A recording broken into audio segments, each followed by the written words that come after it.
Flipping the bird on TV? Fighting for a pan?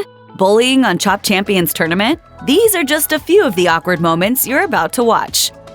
Food Network Star is a show about trying to be the next big TV food celebrity. And part of being famous is keeping your cool around other famous people and not acting like a fangirl. Not every contestant is up to that task, as this moment from the episode titled Room Service Revenge in Season 12 shows. The contestants were asked to cook tableside for Jesse Tyler Ferguson from Modern Family and Hannah Hart from My Drunk Kitchen. The challenge was supposed to imitate a sophisticated room service spectacle, but Tyler Ferguson's star power proved overwhelming for two of the cooks. First, Monterey plated her refined sea bass dish almost completely silently. When Bobby Flay asked her to tell the judges what she was doing, she snapped back saying, quote, "Be patient." The judges were stunned. The best part of the whole segment was Jesse Tyler Ferguson's look of slack-jawed shock. Monterey returned to play a supporting role in the next awkward moment as she toasted nuts during Anna's presentation, where Anna kept on calling her Nut Girl. The judges tried to laugh it off, but everyone involved looked deeply uncomfortable.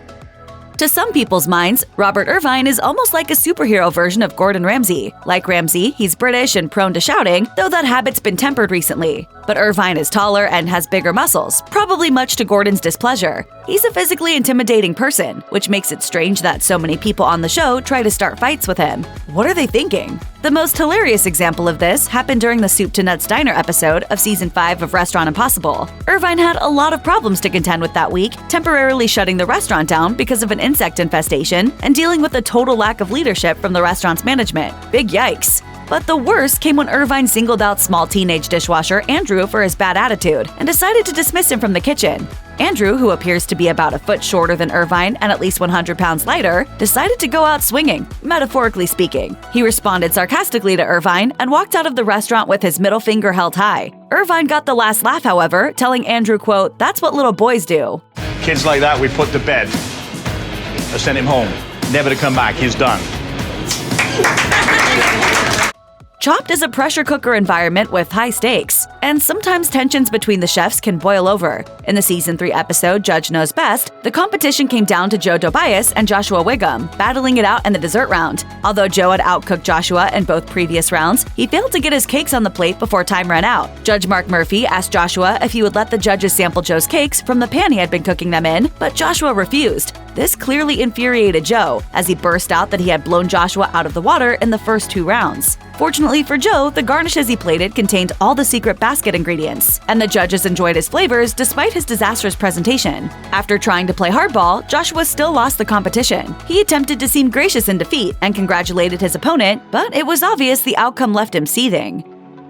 A good rule of thumb in life is to never pick a fight with somebody bigger and stronger than you. In Season 21 of Chopped, fearless grandmother Elda Belansky threw caution to the wind and tussled with the much larger Keith Young over who would get to use a grill pan to cook their ribeye steaks. The scene devolved into a playground tug-of-war, with the burlier Keith pulling Elda all over the chop set. Elda responded with her own dirty tricks, trying to bend Keith's fingers to get him to release the pan. Realizing that Elda was not giving up and that it looked bad for him to push around an elderly woman, Keith eventually relented and let her have the grill. Yet he seems to have had the last laugh. Keith and Elda both made it to the dessert round, whereas cake and ice cream bested her pastry. Still, their fight was definitely one for the books.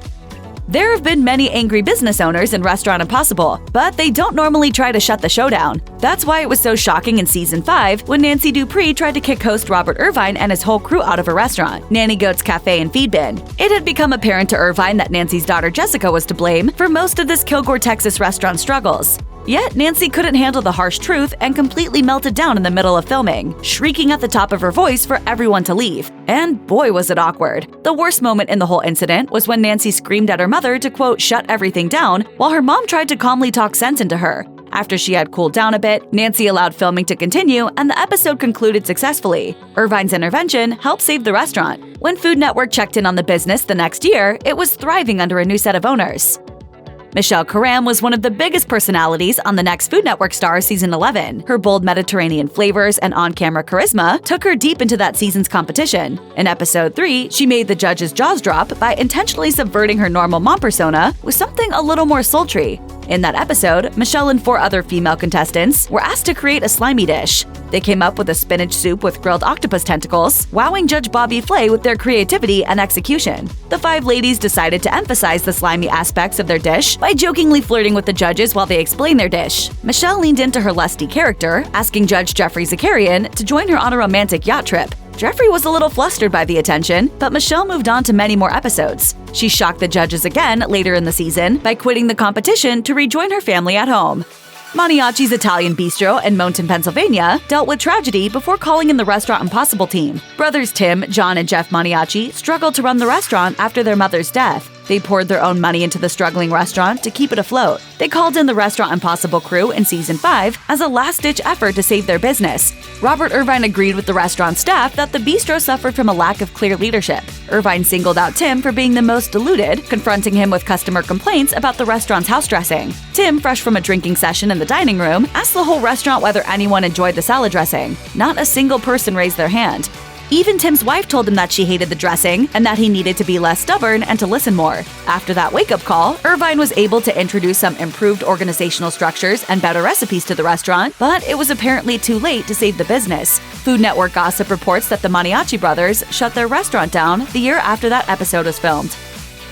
This whole list could be composed entirely of Danushka moments from her 3-episode stint on Season 9 of Food Network Star. She announced her vibe right from the beginning, introducing herself in the first episode saying, "I'm Danushka, and I want to be a Food Network star," or something like that. She stuck to the same charmless attitude throughout her run, leaving her competitors and the judges flustered. She regularly insulted her fellow Food Network star hopefuls, making fun of Lovely's name, mocking the way Damaris talked, and accusing Nikki of being boring. Speaking of boring, Danushka claimed to be bored while competing in a chop-style challenge, leaving Judge Alex Guarnaschelli speechless. If we have to pick the most awkward interaction from Danushka's brief reign of terror on the show, it has to be when she, quote, jokingly said she would take off her shirt to get an advantage in a challenge. It's safe to say her joke does not land with the judges, and you can feel their secondhand embarrassment radiating from the screen.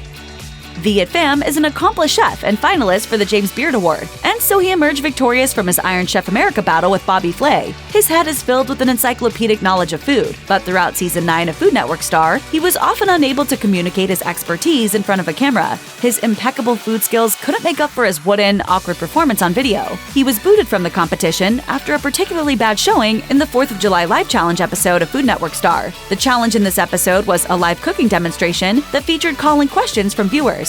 Viet simply couldn't figure out how to juggle everything at once. A viewer asked him a simple question about appetizers, and Viet went blank. In fact, he did not answer the question at all, and remained quiet for the rest of his live appearance. It did not make for compelling TV, and it was so clear to him and everybody else on set that he was not going to be the next Food Network star.